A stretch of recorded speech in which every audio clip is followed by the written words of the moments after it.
네, 여러분 안녕하세요. 칩스입니다. 네, 베다니 나병 환자 시몬이라는 사람의 집에 예수님께서 계셨습니다. 베다니는 예루살렘의 바로 옆에 있던 곳이며 그곳 사람들은 대부분 예수님을 따르고 예수님을 사랑하는 사람들이었습니다. 예루살렘에서 하루를 보내시면 베다니로 가서 저녁 시간을 보내며 쉬시곤 하셨습니다.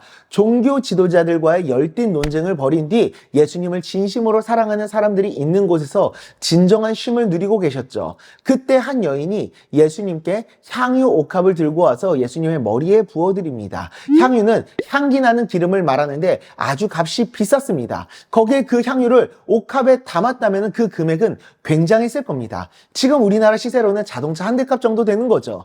그 향유를 머리에 붓는다는 것은 상대방에 대한 존경과 감사의 표현을 드리는 거였습니다. 상대방에 대한 감사와 존경을 표하기 위해서라면은 아무리 값비싼 것도 아깝지 않다라는 의미가 담겨져 있던 거고, 즉 여인은 예수님의 사랑과 은혜에 대한 존경과 감사, 예수님을 향한 사랑의 마음이 그만큼 담겨져 있었던 겁니다. 그런데 이를 보고서 분개하는 사람들이 있었으니 바로 제자들이었습니다. 그 향유를 팔아서 가난한 사람들을 나눠주면 더 좋았을 것을 아까운 돈을 낭비했다면서 책망을 하는 겁니다.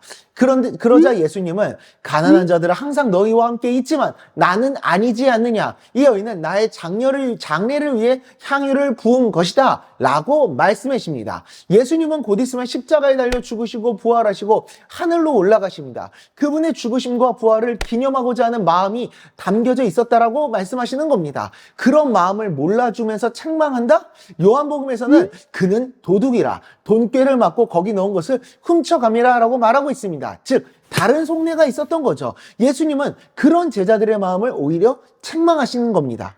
세상에는 두 가지 마음이 있습니다. 하나는 여인처럼 예수님을 진심으로 사랑하는 마음, 나를 향한 예수님의 십자가의 사랑과 은혜에 감사하며 이를 표현하고 예배하고 그리고 주님을 위해서 살아가는 사람. 돈의 액수가 아니라 그것이 얼마가 됐든지 간에 무엇이 되었든지 간에 무엇을 드리든지 간에 그 안에 마음을 담아서 주님을 향한 마음을 담아서 드리는 사람, 그리고 다른 마음을 품었던 제자들처럼 예수님을 사랑하는 마음이 아니라 자신들의 이익과 욕심을 채우고자 하는 이기적인 마음, 예수님의 은혜에 감사하는 마음이 아니라 오히려 이를 이용하려고 하는 악한 마음, 예수님을 향한 우리의 마음은 과연 무엇인가요?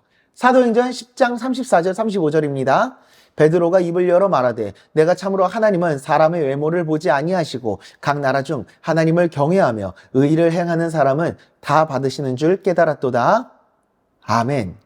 외모와 눈에 보이는 무언가가 아니라 하나님을 향한 마음과 중심을 받으시는 그 하나님께 우리의 진정한 사랑을 드리며 나아가는 우리가 될 수 있기를 간절히 소망합니다.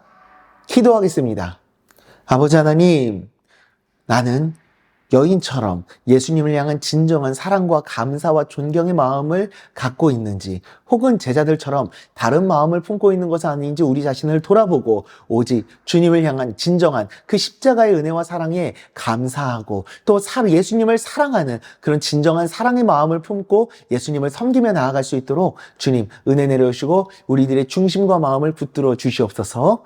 예수님의 이름으로 기도드리옵나이다. 아멘.